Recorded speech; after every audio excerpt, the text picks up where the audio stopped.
Então, nossa ideia de hoje é falar exatamente sobre o processo de criação da província do Amazonas, né? O que era, na verdade, uma província?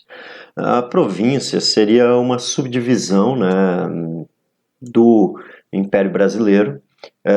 Essas províncias hoje, basicamente, elas equivaleriam ao que hoje são os estados. A província do Amazonas. A província do Amazonas, ela acabou sendo criada, né, com o desmembramento da província do Grão-Pará. Após o Amazonas ter ajudado ali o Grão-Pará no processo de luta pela independência e o Amazonas passar a fazer parte da província do Pará. Isso não estava estabelecido na Constituição. A Constituinte de 1823 dizia que todas as capitanias se transformariam em províncias. Contudo, com a Constituição de 1824, acabou ali que foi criada apenas a província do Pará, né? E a região do Amazonas acabou ficando ali subalterna politicamente à região do Grão-Pará. Só que essa região era um vasto território, então a partir daí politicamente houve também diversos conflitos, a cabanagem fez com que em certa medida o governo paraense se mostrasse frágil em controlar todo um território tão imenso como era este, e somente em 1850 é que acaba ocorrendo esse processo de autonomia política da região do que hoje é o Amazonas. Nesse sentido, essa província do Amazonas também, ela acabou sendo criada em 1850 também por um contexto de tensões geopolíticas que ocorriam ali nas fronteiras do Brasil, né, especialmente as relações conflituosas entre Peru e Bolívia e também dessas relações de peruanos e bolivianos também buscarem invadir territórios brasileiros, e isso acabou sendo um fator também preponderante para que houvesse a criação da província do Amazonas como uma forma de, podemos dizer assim, fazer uma melhor manutenção do território e um policiamento, uma máxima segurança do território nacional. Então, nós temos aqui a Constituição de 1924 dizendo que todas as capitanias deveriam se tornar províncias. Contudo, não foi o que de fato aconteceu. Somente a capitania do Pará acabou se tornando uma única província e foi escolhido um presidente que governaria todo o antigo estado do Grão-Pará. Em 1826, né, nós vamos ter o Dom Romualdo Seixas, ele apresentando um projeto à Câmara dos Deputados. Esse projeto era justamente para a criação da província do Rio Negro. Essa criação seria justamente ali com a ideia de fazer com que uma nova região acabasse sendo estabelecida, criada, porém houve diversas objeções, né, no Parlamento Imperial, a qual alegavam que não tinham informações que justificassem a criação dessa província. E a partir daí o projeto basicamente caiu no esquecimento. Contudo, em 1832 houve um movimento autonomista. Esse movimento autonomista ocorreu devido a uma agitação onde houve a morte do Coronel Felipe dos Reis, que era o chefe exatamente do comando militar paraense na região.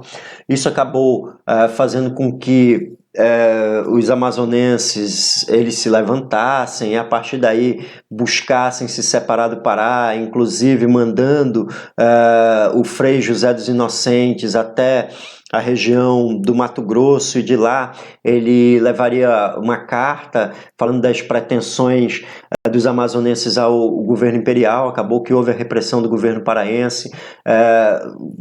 A informação, segundo o historiador Arthur Reis, chegou ao ministro do Império, Aureliano de Souza Oliveira Coutinho, porém esse acabou condenando os atos que aconteceram na região do Amazonas, né, dizendo que eram atos criminosos. A partir disso, Um projeto de lei só foi novamente posto à discussão em 1839, que foi o projeto do João Cândido de Deus, que falava que a comarca do Amazonas seria transformada em província do Rio Negro, porém seria uma província subalterna ao Pará, uma província ali de segunda ordem, e vivenciava ainda na região amazônica a cabanagem. Então esse projeto ali era uma tentativa de fazer com que houvesse um processo de melhor administração e um melhor controle das massas populares, mas esse projeto passou 7 anos relegado ao esquecimento, né? E nesse sentido ele não foi para frente. Uma outra voz que acabou falando sobre isso foi em 1843, quando o ministro dos Negócios Estrangeiros, Hermeto Carneiro Leão, ele sugeriu em 12 de maio de 1843 que houvesse a divisão da província do Pará, né? E somente em 1850, de fato, é que ocorre um novo projeto, que é o projeto do João Batista Tenreira Aranha, e aí ele promove a iniciativa de um novo debate sobre a criação da província do Amazonas. Isso acaba sendo aceito e votado esse projeto no dia 28 de agosto, e aí, pela lei de número 582, de 5 de setembro de 1850, ocorre a elevação da comarca do Rio Negro, Alto Amazonas, à condição da província do Amazonas. O que representou isso para o Amazonas? Primeiro, representa o processo de autonomia política em relação à província do Pará. Contudo, ocorreu ainda a continuação de uma extrema dependência econômica, né? Pois, como ainda não havia abertura do Rio Amazonas ao comércio de navegação internacional, a província do Amazonas ficou dependente economicamente da província do Pará. A autonomia econômica, de fato, ela vai ocorrer em 1866, com a abertura do Rio Amazonas à navegação internacional, e também entre o período de 1868 e 69, com a criação da Alfândega de Manaus, que aí a província do Amazonas passará a ter recursos próprios, né? O primeiro presidente de província foi o Tenreira Aranha, o João Batista Figueiredo Tenreira Aranha. O Amazonas, a província do Amazonas teria direito a um representante na Câmara, né? E também essa representação ela seria justamente ali para estabelecer, né, as relações econômicas. Então esse seria o parlamentar que seria representado ali, ou seja, um deputado na Câmara e um senador no Senado Imperial. E também a Assembleia Provincial ela seria composta por 20 membros. Tá? Então seria essa a ideia a ser estabelecida.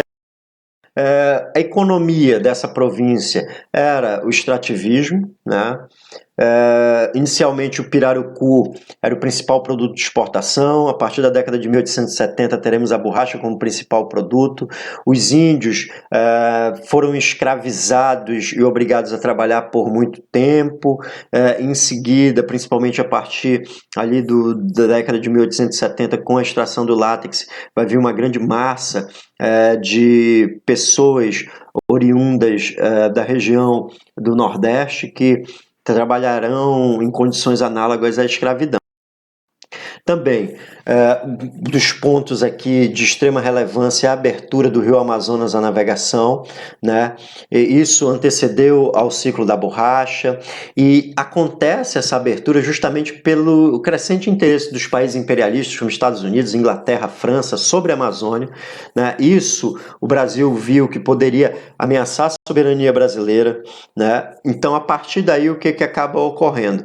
Numa ideia de integrar a região do norte, incorporar isso ao surto dos transportes e comunicações que operavam no sul do país, acabou sendo estabelecida a abertura dos portos, né? A abertura do Rio Amazonas à navegação, melhor dizendo.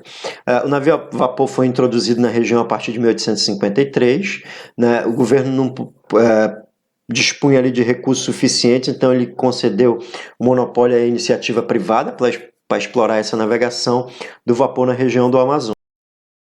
E e para a gente finalizar a composição dessa sociedade amazonense nessa época da província. Então a população até era predominantemente de índios e caboclos ali no período de 1850. Então havia casamentos entre mulheres brancas e índios, né? Era muito comum. Então, nós tínhamos ali uma população miscigenada, uma população mestiça, uma população que, durante esse período da criação da província do Amazonas, essa população ela chegava ali em torno mais ou menos de menos de 30 mil habitantes, né? Mas a partir ali, por exemplo, de 1851 nós já vamos ter 42 mil, em 1856 46 mil, até em 1870 isso se tornar mais intenso com pelo menos 57 mil habitantes. Então essa foi nossa aula aí para nós entendermos o processo de criação da província do Amazonas e o seu significado.